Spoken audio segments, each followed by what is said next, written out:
അപ്പോൾ ഇന്നത്തെ പുതിയൊരു വീഡിയോയിലേക്ക് എല്ലാവർക്കും സ്വാഗതം. അപ്പോൾ ഇന്ന് നമ്മുടെ മധുരക്കിഴങ്ങ് നമ്മൾ വിളവെടുത്തു കേട്ടോ. അപ്പോൾ കണ്ടില്ലേ, അപ്പോൾ 2 ദിവസം മുന്നേ ഞാനൊരു വീഡിയോ ഇട്ടിട്ടുണ്ടായിരുന്നു. അപ്പോൾ ഞാൻ ജസ്റ്റ് ഒന്ന് കിളച്ച് നോക്കിയപ്പോൾ നമ്മുടെ കിഴങ്ങ് പാകമായിട്ട് കണ്ടു.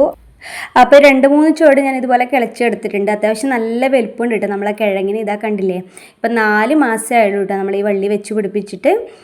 അപ്പോൾ ഏകദേശം ഒരു 6 മാസമൊക്കെ എടുക്കാറുണ്ട് ഇതുപോലെ നല്ല വലുപ്പത്തിലൊക്കെ കിട്ടുമ്പോൾ. പക്ഷേ ഇത് 4 മാസം കൊണ്ട് തന്നെ നല്ല വലുപ്പത്തിലുള്ള കിഴങ്ങ് നമുക്ക് കിട്ടിയിട്ടുണ്ട്. അപ്പോൾ ഇതാ ഈ ഒരു ഭാഗത്തെ കിഴങ്ങൊക്കെ നമ്മൾ കിളച്ചെടുത്തിട്ടുണ്ട്. ഇനി കുറച്ച് ചുവടും കൂടെ കിളച്ചെടുക്കാനായിട്ടുണ്ട്.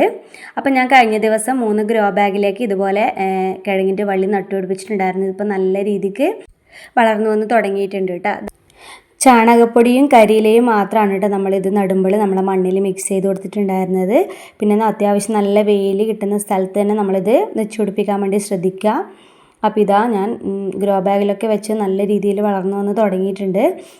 അപ്പം നമുക്ക് നോക്കാം, നമ്മൾ പറമ്പിൽ നടുന്നതിനേക്കാളും ഗ്രോ ബാഗിൽ നടുന്ന കിഴങ്ങിനാണോ നല്ല വലുപ്പമൊക്കെ കിട്ടുന്നത് നമുക്ക് നോക്കാം. പിന്നെ ഈ ഒരു ഭാഗത്തുള്ള കിഴങ്ങൊക്കെ നമ്മൾ പറിച്ചെടുത്തിട്ടുണ്ട്. അപ്പോൾ നമ്മുടെ വാഴയുടെ ചുവട്ടിലായിട്ട് അതിൻ്റെ ആ ഒരു തൈ തന്നെ നട്ടു കൊടുത്തിട്ടുണ്ട് കേട്ടോ. മണ്ണിലൊന്ന് കുത്തി കൊടുത്താൽ തന്നെ മതിട്ട്, അത് പെട്ടെന്ന് കിളിർത്ത് വരും. അപ്പം നമ്മൾ ഇന്ന് വിളവെടുത്ത കിഴങ്ങിൻ്റെ വള്ളി ഞാൻ അപ്പം തന്നെ നമ്മുടെ വാഴച്ചോട്ടിലൊക്കെ നട്ടു കൊടുത്തിട്ടുണ്ട്. അപ്പോൾ ഈ ഒരു വീഡിയോ എല്ലാവർക്കും ഉപകാരപ്രദമായെന്ന് കരുതുന്നു. അപ്പോൾ ഇതുപോലെ വള്ളിയൊക്കെ കിട്ടുമെങ്കിൽ എല്ലാവരും ഒന്ന് നട്ടുപിടിപ്പിച്ച് നോക്കൂ കേട്ടോ. വീഡിയോ ഇഷ്ടമായാൽ ഒന്ന് സബ്സ്ക്രൈബ് ചെയ്യണേ. ബൈ.